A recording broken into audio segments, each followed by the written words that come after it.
All right, so this week what we're looking at is Ephesians chapter 5, and we're specifically looking at verses 22 through 33, and it really references God's idea of marriage. I'm so excited about how that's going to go. I'm looking forward to seeing what you learn this coming Sunday as we dive into those things. But whenever we're looking at these ideas, if we're speaking in generalities, we would have this idea becomes what we would consider a female, and this what we would consider a male. And sometimes as we live our life, we find that we are attracted to one another, and in that attraction, we decide that it is a good time to be hitched. And marriage itself is the glue that holds those pieces of paper together. And it's one of those things where we find some really incredible beauty in life. In fact, God tells us that what the marriage is to represent is His love for the church. It's beautiful as we lay those things out, but what I've found is there's certain things that are relationship killers. And so today what I want to do is I want to look at Romans chapter 12, verse 3. Here's what it says. For by the grace given to me, I tell everyone among you not to think of himself more highly than he should think.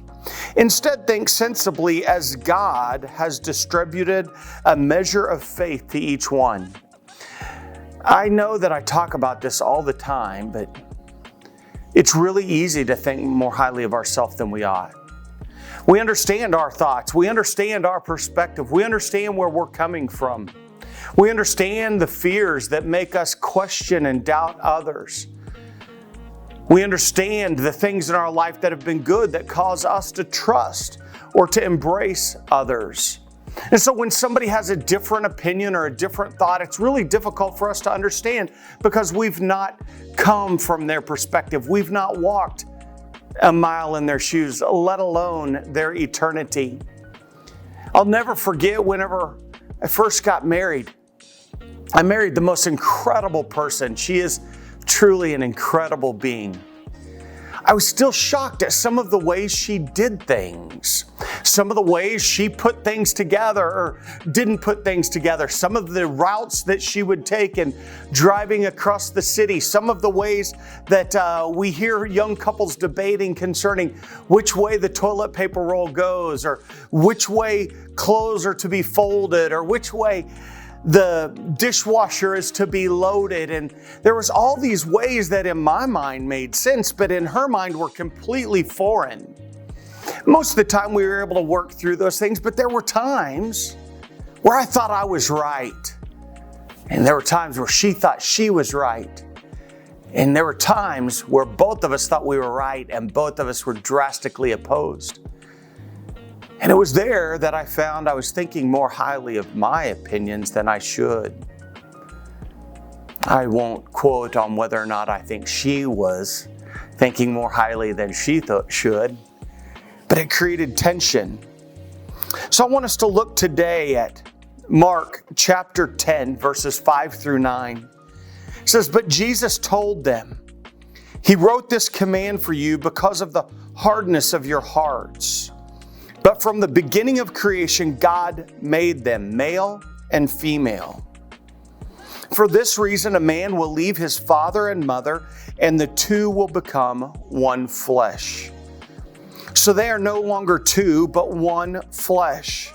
Therefore, what God has joined together, let no one separate.'" And it's really this one flesh that I wanted us to think about today. I showed you those papers as I put them together, but once we become one, then it's real difficult to get us apart. And so what I've done is I've glued these papers together, and what happens as you pull them apart is brokenness happens. Here you have these pieces that at one point were separate and easily could move back and forth, but now they are so entwined together that there's bits and pieces of each one. They are now one.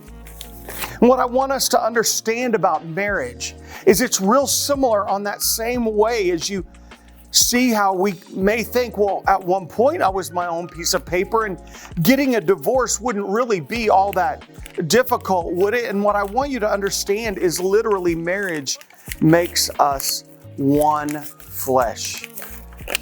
And so if you try to separate that, what you find is that we're not made to be separated after that.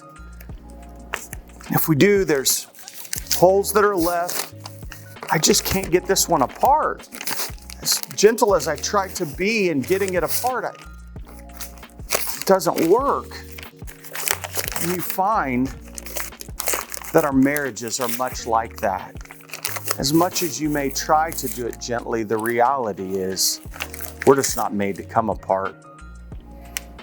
And there's holes in us, wounds left. And we look and see the difficulties that are there. I know the statistics on marriage. I know how they are.